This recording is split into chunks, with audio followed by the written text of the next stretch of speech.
सबसे पहले हमें समझना होगा कि व्हाट इज़ सेल मेम्ब्रेन, कि सेल मेम्ब्रेन एक्चुअल में होती क्या है, हम किसे सेल मेम्ब्रेन बोलेंगे।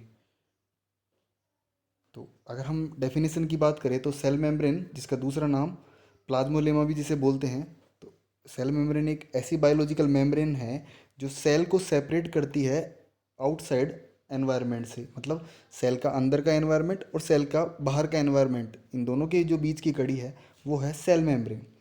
अगर इसे माइक्रोस्कोप से देखा जाए तो यह 7.5 से 10 नैनोमीटर थिक होती है। और ये जो टर्म है सेल मेम्ब्रेन, सबसे पहले इसे नागेली और क्रेमर नामक साइंटिस्ट ने 1855 में दिया, और इसका जो दूसरा नाम है प्लाज्मोलेमा, वह प्लोव नामक साइंटिस्ट ने 1931 में इसका नाम दिया। स्ट्रक्चर ऑफ सेल मेम्ब्रेन, अगर हम इसके स्ट्रक्चर की बात करें तो देखते हैं किस तरीके की इसकी स्ट्रक्चर होती है। इसमें इसके जो कंपोनेंट्स है उसमें फास्फोलिपिड बाइलेयर, यह दो फास्फोलिपिड लेयर्स की बनी होती है। इसके अलावा कोलेस्ट्रॉल होता है, इसमें प्रोटीन्स होता है, ग्लाइकोकैलेक्स होता है। और इसमें कुछ पेरिफेरल प्रोटीन्स और इंट्रगल प्रोटीन्स में ये डिवाइड होता है। कुछ साइंटिस्टों ने बताया कि मेम्ब्रेन की जो स्ट्रक्चर है वह बाइफोस्फोलिपिड है। मतलब यह इसका जो ऊपरी और जो निचला सिरा है वो लिपिड का बना हुआ है, और इसके बीच में फ्लूइड जैसे प्रोटीन्स पाए जाते हैं, जो कि जो इसकी ऊपर की सतह है वो हाइड्रोफिलिक, और जो अलग सतह है वो हाइड्रोफोबिक होती है, जो कि अलग अलग तरीके से डिवाइड है। हम देख सकते हैं बाईलेयर फॉस्फोलिपिड है जो ऊपर है, और बीच में प्रोटीन का बड़ा सा हाइड्रोफिलिक प्रोटीन इसके अंदर बीच में धसी हुई है।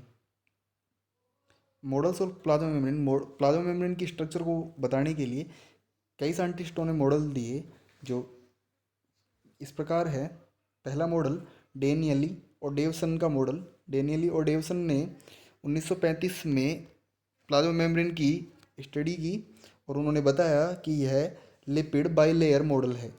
जो लिपिड बाइलेयर मॉडल, इनके अकॉर्डिंग इन्होंने बोला कि लिपिड की बाइलेयर बनी हुई है और उनके बीच में प्रोटीन्स फंसे हुए हैं।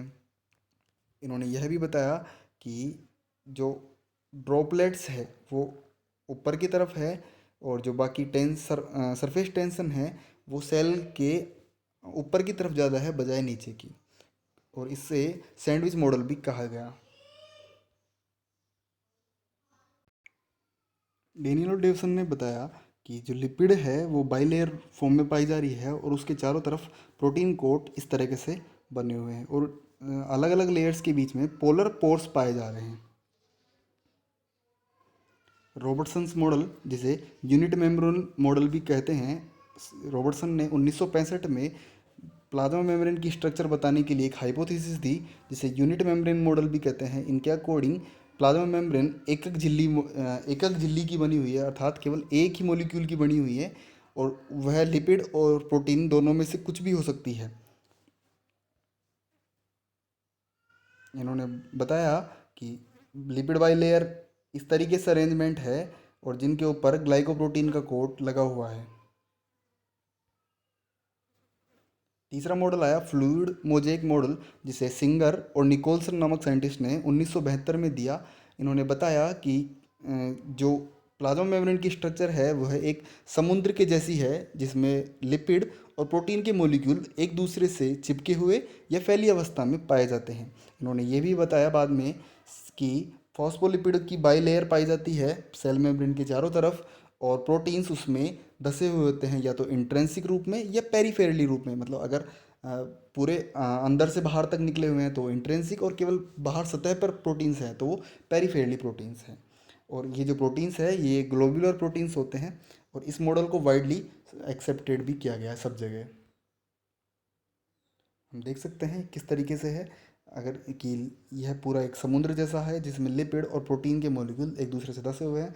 जो प्रोटीन बिल्कुल ऊपर से नीचे तक है यह इंट्रेंसिक प्रोटीन हो गया, और जो केवल बाहर बाहर है वो पेरीफेरली प्रोटीन हो गया। फंक्शंस ऑफ सेल मेम्ब्रेन की अगर बात करें तो देखिए, कीप ए सेल इंटैक्ट, यह सेल को इंटैक्ट करती है। दूसरा, प्रोटेक्टिव बैरियर, यह प्रोटेक्टिव आवरण बनाती है सेल मेम्ब्रेन के लिए। उसके अलावा regular transport in out of cell, यह सेलेक्टिव परमेबल मेम्ब्रेन होती है जो कुछ चुनिंदा कुछ चुनिंदा बोले मोलिक्यूल्स को अंदर और बाहर लाने का काम करती है।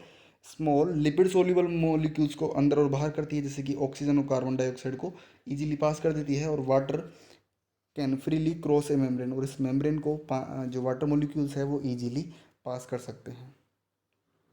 Thank you.